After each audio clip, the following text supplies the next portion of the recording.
Nalanda University was established during the 5th century AD, and it was the most prestigious and advanced residential university of that era. Nalanda University was actually established about 600 years before the Oxford University, which is considered to be the most advanced university today. In the word Nalanda, Nalan means lotus, which symbolizes wisdom in Buddhism, and Da means to give. It's said that there was a lake on the east of Nalanda, which was full of beautiful lotuses. When the sun rays kissed its petals, the view was breathtaking. Retired Major General Alexander Cunningham, who was considered as the father of Archaeological Survey of India, had a lot of interest in the Buddhist monuments.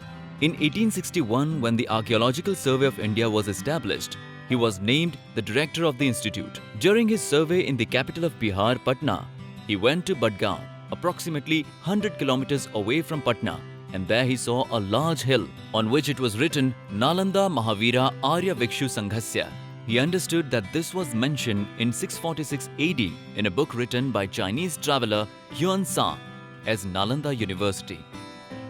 The credit of laying the foundation of this university goes to the first Gupta king Gupta I. He built this university during the period of 450 to 470 AD. After the Gupta dynasty, other kings looked after the university. It is said that not just the Indian Buddhist kings, but the Indonesian Hindu kings also supported this university.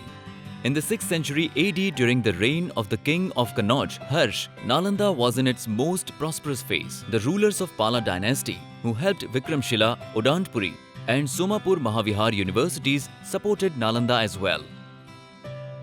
All these universities competed among each other, but they also had a student exchange program. Nalanda could accommodate around 10,000 students at a time and had a faculty of 2,000 teachers. Most of the students were from India, China, Tibet, Siam, Persia, Korea, Java, Sri Lanka, Japan, Sumatra, Nepal and Greece.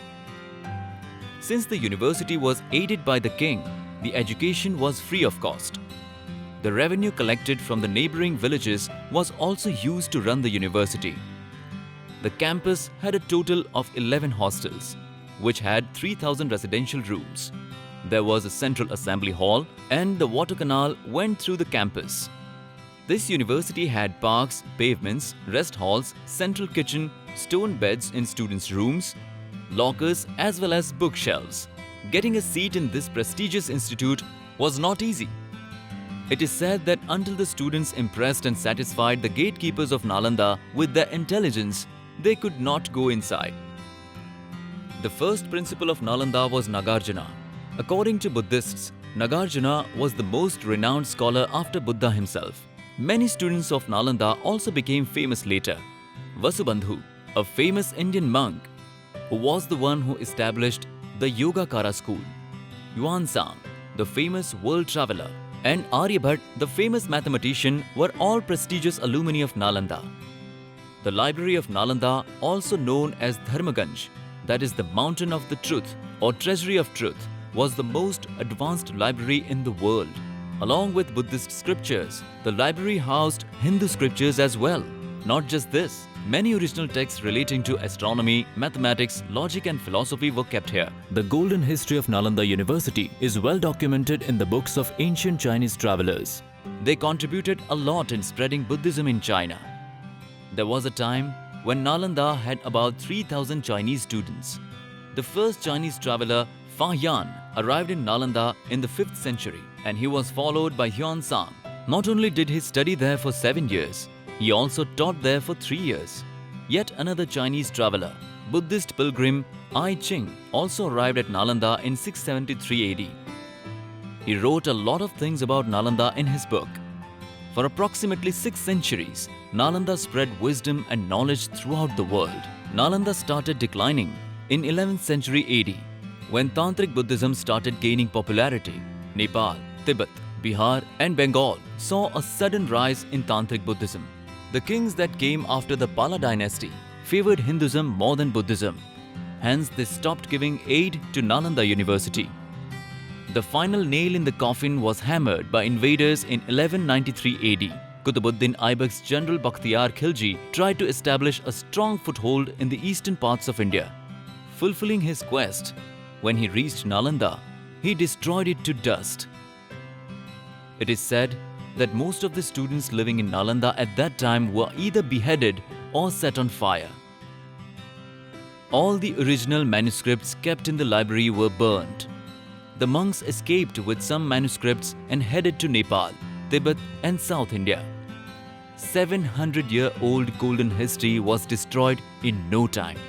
Excavators have found that Nalanda had 6 brick temples and 11 monasteries. The temple site was the biggest and most imposing structure.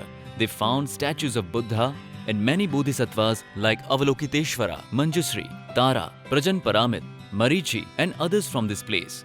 Today the ruins of Nalanda are a World Heritage Site and people from around the world visit it. But what remains is not even a shadow of the original Nalanda. Nalanda was a model for others with regards to its architecture and planning.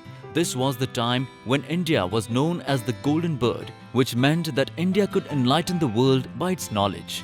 Since 2006, Singapore, China, India, Japan and other Buddhist nations have come together with a view of reviving and restoring Nalanda to its ancient glory. The new university is called Nalanda International University. Nobel Prize winner Amartya Sen will be its chancellor. Maybe one day, we shall witness the world's biggest university at the top once again. Like, share, subscribe and click on the bell icon to never miss an update from Epic.